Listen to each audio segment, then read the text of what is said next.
بسم الله الرحمن الرحيم هل أتى على الإنسان حين من الدهر لم يكن شيئا مذكورا إنا خلقنا الإنسان من نطفة أمشاج نبتليه فجعلناه سميعا بصيرا إنا هديناه السبيل إما شاكرا وإما كفورا إنا أعتدنا للكافرين سلاسل وأغلالا وسعيرا إن الأبرار يشربون من كأس كان مزاجها كافورا عينا يشرب بها عباد الله يفجرونها تفجيرا يوفون بالنذر ويخافون يوما كان شره مستطيرا ويطعمون الطعام على حبه مسكينا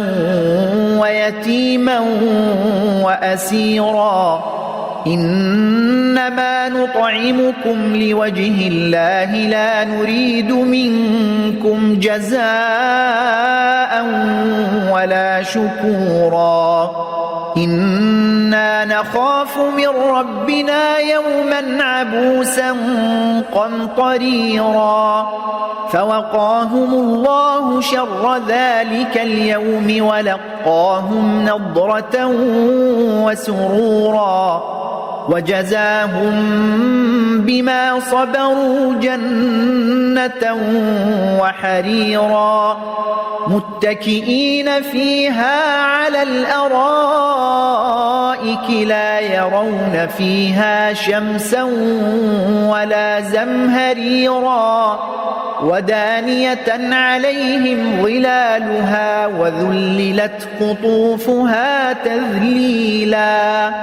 ويطاف عليهم بآنية من فضة وأكواب كانت قوارير من فضة قدروها تقديرا ويسقون فيها كأسا كان مزاجها زنجبيلا عينا فيها تسمى سلسبيلا ويطوف عليهم ولدان مخلدون إذا رأيتهم حسبتهم لؤلؤا منثورا وإذا رأيت ثم رأيت نعيما وملكا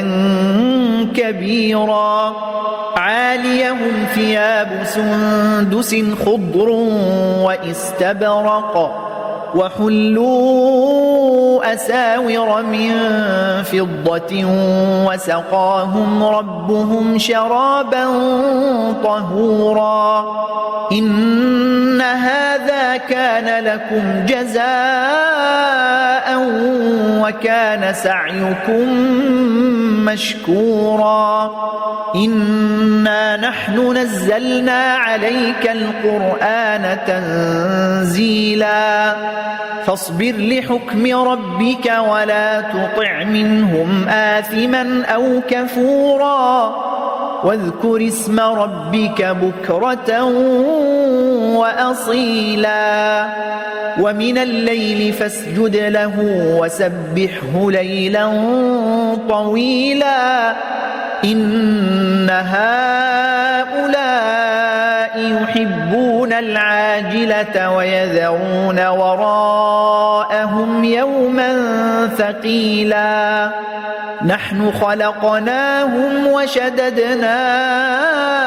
أسرهم وإذا شئنا بدلنا أمثالهم تبديلا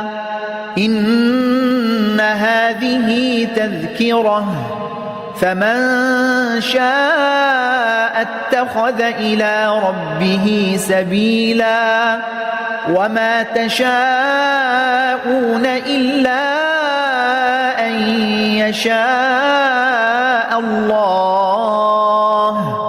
إن الله كان عليما حكيما يدخل من يشاء في رحمته والظالمين أعد لهم عذابا أليما